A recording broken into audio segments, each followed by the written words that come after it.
শিয়ালের মতো 1000 বছর না বাইচা হাদির মতো একদিন বাঁচলেই যথেষ্ট। শিয়ালের মতো 1000 বছর বাঁচার প্রয়োজন নাই। রাগ হয়ে যান না, আবার বলেন না আমি অন্যদিকে চলে যেতেছি না। ওর মতো একদিন বাঁচাই যথেষ্ট। ও দুনিয়াকে দেখায় দিয়ে গেছে, মরার পরে দুনিয়া দেখছে ও কি। মরার আগে কেউ দেখে বোঝে নাই। পয়সা থাকলেও মনে হয় মানুষ এতটুকু বুঝতো না, মরার পরে যতটুকু বুঝছে।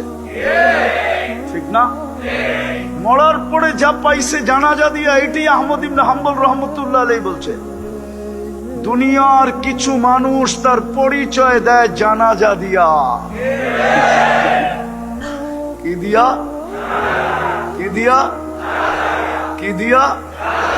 আবার জানাজাও দুই প্রকার, কোয়ালিটি আছে। কোন জানাজায় কোন কোয়ালিটির মানুষ আসলো?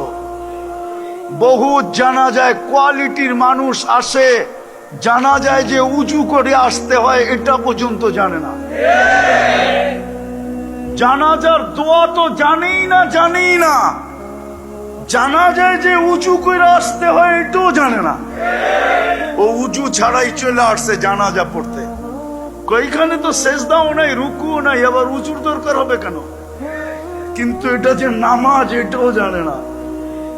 তো জানাজার ভিতরে সমাগমের কোয়ালিটিও দুটা আছে। যাক, এটা আমার আলোচ্য বিষয় ছিল না।